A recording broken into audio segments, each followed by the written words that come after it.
Selamat malam tuan-tuan dan puan-puan. Bila ada orang buat suggestion, apa dalam bahasa Indonesia ini, suggestion atau saranan, percayalah kepada Yesus. Jadi kalau orang Kristian memberi saranan begini, percayalah pada Yesus. Kalau saya bagi saranan, boleh juga saya akan kata percayalah pada Yesus. Tapi tidak sama kalau orang Kristen kata saranan itu merupakan satu penyembahan. Artinya percaya pada Yesus, percaya Yesus itu anak Tuhan atau Tuhan, dan mungkin orang yang ingin percaya Yesus itu diberi cross, lalu dikatakan percayalah pada Yesus, mati disalib, anak Tuhan mati disalib, maka hapuslah dosa. Kedua, kamu mestilah percaya Yesus itu anak Tuhan. Ini satu. Kedua, kalau saya sendiri beri saranan, percayalah pada Yesus. Artinya lain, tidak sama. Orang Kristen beri saranan, satu makna akan membawa ke neraka. Tapi bila aku beri saranan, tidak ada dosa yang besar, sebab aku akan kata percayalah pada Yesus, ikutlah agama Yesus, ikutlah percayaan Yesus. Pada masa ini Yesus tidak ada, dia sudah tidak ada dalam dunia ini. Kamu tidak boleh jumpa dia, dan dia tidak akan jadi guru kamu untuk mengajar agama. Tapi kitab dia ada. Mana itu kitab ya? Saya pun ada simpan. Dalam bakul sudah. Kitab dia ada. Kitab Injil bernapas, itulah kitab dia. Dan saya memberi saranan, bacalah kitab dia dan ikutilah ajaran-ajaran dia yang ada dalam kitab itu. Dia mengajar untuk masuk surga. Siapa yang percaya dan taat akan ajaran dia akan masuk ke surga. Bukan ajaran dia itu untuk sembah dia, tidak ada. Tidak ada dia ajar untuk sembah dia. Dia pun tidak ada pernah kata sembah dia. Bahkan dia kata orang yang menyembah dia akan dia laknat, sumpah laknat, dan akan masuk neraka. Sebab satu dosa yang besar adalah dosa menyembah berhala, menyembah lain Tuhan daripada Tuhan yang sebenar. Tentu Tuhan yang sebenar akan marah, akan dendam, apa ini orang, aku yang buat dia, aku yang buat dunia untuk dia hidup, aku yang buat udara untuk dia hidup, matahari, angin, dan segala nikmat buah-buahan, makanan. Dia sembah pula orang lain yang tidak ada berkuasa. Tentu Tuhan yang sebenar akan marah, dan bila dia marah senang saja dia hukum, dia masukkan dalam neraka. Dalam satu ajaran, bila Tuhan akan mengumban seorang itu ke neraka, senang, macam dia buat tangan begini, ini surga, ini neraka, ini macam saja. Dia berkuasa, dia dapat lawan dia yang berkuasa. Kita tidak dapat orang tolong dia, tidak ada yang boleh menolong kalau dia masukkan neraka. Tidak ada yang boleh melarang kalau dia akan masukkan dalam surga. Jadi ajaran Yesus ini ajaran betul, sebab dia seorang pesuruh yang jadi wakil untuk mengajar pada umat, pada manusia, ajaran yang betul, ajaran yang tulen, patut mesti diikut. Tetapi manusia ini ada setan di belakang. Dalam dunia ini ada setan di belakang kita yang boleh masuk dalam badan kita, dan dia boleh bercakap-cakap dengan hati kita. Situlah peranan setan menggoda. Jangan kamu percaya ini tidak betul ini. Jangan kamu percaya ini. Kamu percaya ini. Kan untung. Dosa diampun, untung kan? Itulah cara setan menggoda. Dia berbisik-bisik di dalam hati kita. Sedangkan Yesus berkata pada pengikut-pengikut dia, yang setan selalu menggoda kamu, tetapi aku berdoa pada Tuhan untuk supaya setan tidak berjaya menggoda kamu. Gitu. Sampai Yesus berdoa untuk supaya setan itu tidak sukses dalam menggoda pengikut-pengikut dia. Bukankah kita disuruh minta jaga supaya kita dijauhkan daripada tergelincir oleh godaan setan. Itu dia. Alam agama itu macam Yesus pun ada ajar itu. Nabi Muhammad pun ada ajar begitu. Jadi semua Nabi ada ajar. Sebab ajaran Nabi ini satu saja. Tuhan itu satu, dia punya ajaran satu. Sama saja.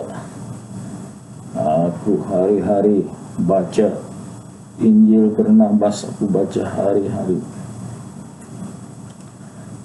Quran pun aku baca hari-hari. Banyak yang sama ajaran dia. Seperti sebelum sembahyang, apa Yesus buat? Yesus bersuci. Bersuci artinya dia cuci muka dia, cuci tangan dia, basuh kaki dia. Itulah nama dia washing, bersuci suci sebelum sembahyang. Sedangkan dalam Injil Barnabas itu kaum Nabi Musa pun buat begitu, Nabi Isa pun buat begitu, Nabi Muhammad pun buat begitu. Itulah ajaran yang betul. Jadi sembahyang waktu dalam Injil Barnabas itu selalu ada tulis di sana. Selepas Yesus sembahyang tengah hari, sementara Yesus menunggu sembahyang tengah hari. Jadi kalau Islam pun ada sembahyang tengah hari, sembahyang zuhur. Jadi kan sama itu. Jadi sebab itulah saya katakan Injil Barnabas itu kitab suci. Memang ajaran dia suci. Nabi Muhammad pun ajar begitu, Yesus pun ajar begitu. Bukan ajaran, kalau ajaran Nabi palsu tidak ada itu macam. Itulah ajaran menyembah Yesus itu ajaran Nabi palsu. Kalau ajaran Nabi palsu itu kamu ikut, itu ajaran setan. Kalau setan kamu ikut, habislah. Dia janji kosong, dia janji hapus dosa, tapi tidak, bertambah dosa, berat dosa dia.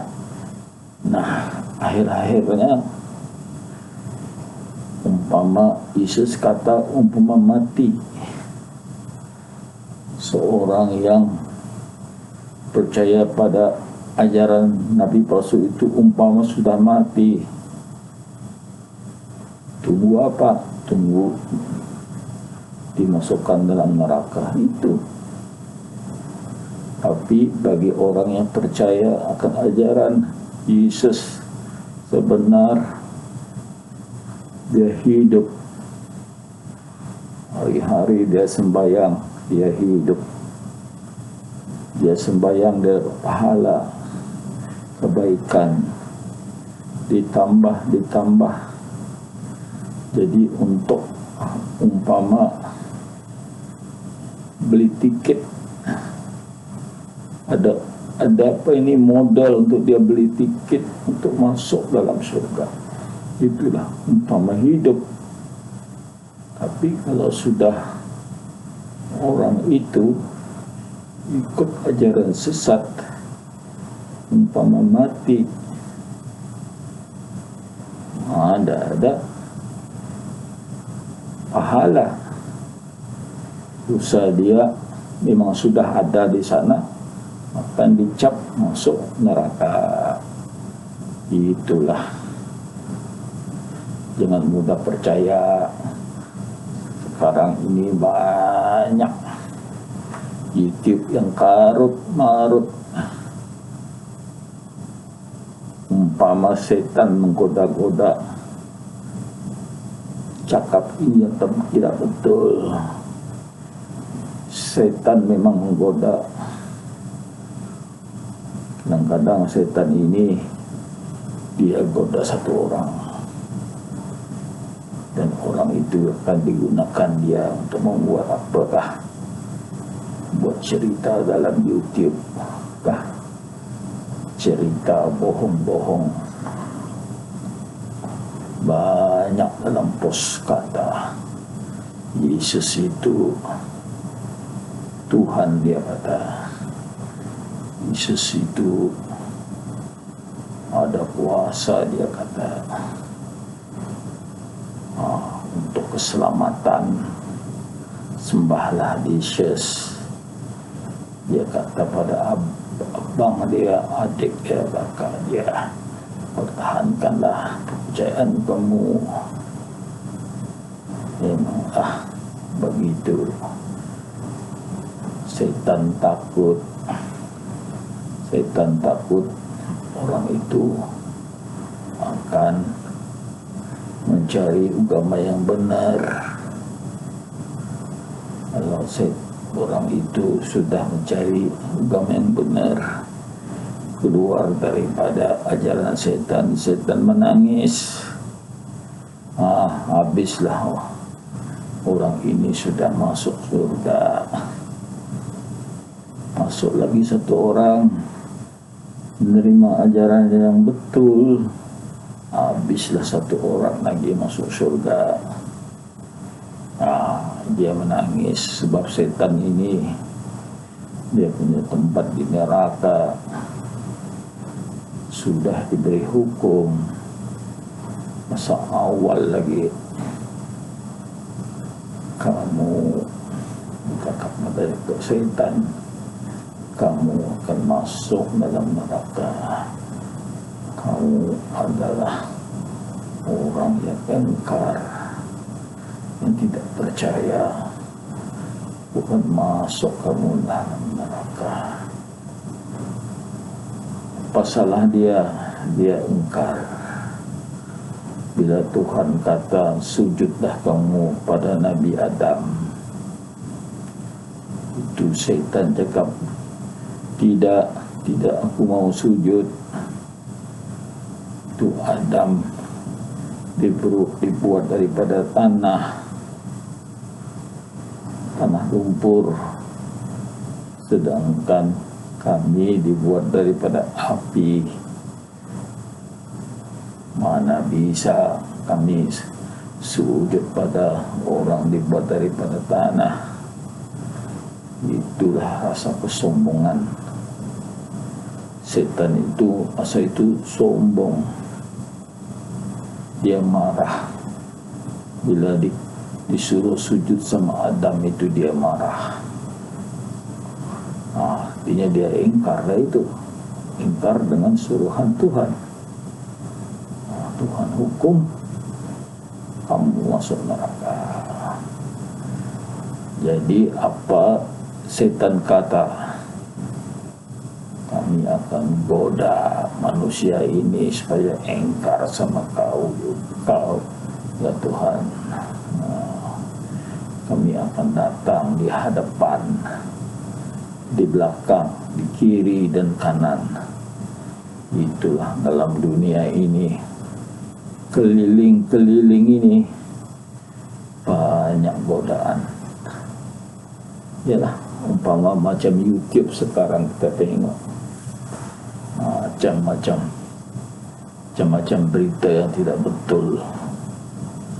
Inilah dia katakan dalam itu Ka'bah itu, dia kata dalam Ka'bah itu ada setan, itu dia cakap. Dalam YouTube dia cakap, ini buat gambar dalam masjid itu ada setan depan-depan, seolah-olah orang Islam ini sembah setan. Itu dia buat dalam YouTube. Dia cakap Nabi Musa itu tidak adalah cerita dongeng itu. Macam-macam dia buat, itulah godaan-godaan. Tapi ada orang, betul kalau dia suka itu, kalau dia sudah dipengaruhi, sudah jiwa dia sudah senang dengan setan, dia suka itu. Ya ini ya. Segala yang YouTube yang tidak betul itu dia suka. Dia suka yang tidak betul, tidak benar itu. Sebab dia sudah terpaut dengan hasutan setan. Jaga-jagalah. Ini saya hanya buat nasihat lah. Mudah-mudahan kamu dengar. Memang susah bagi nasihat, tapi ada yang dengar, mungkin sedikit dia dengar, tidak apa. Kalau tidak buat begini,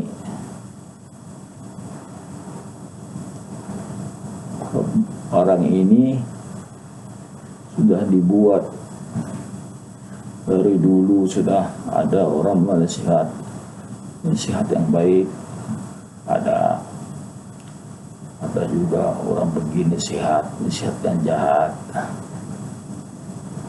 Ada dua pengaruh, satu pengaruh setan, kedua pengaruh yang baik-baik daripada nabi-nabi dan pengikut-pengikut dia.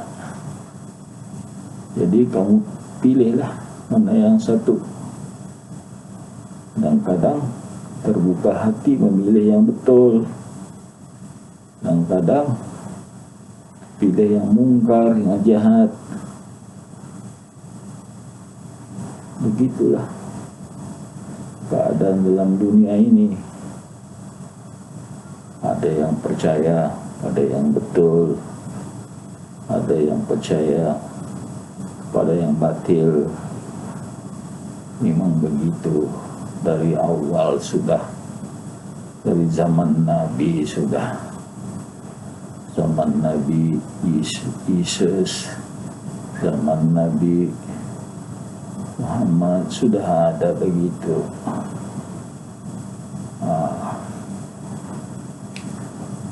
Sekian sajalah. Terima kasih karena mendengar mengomong saya. Sekian.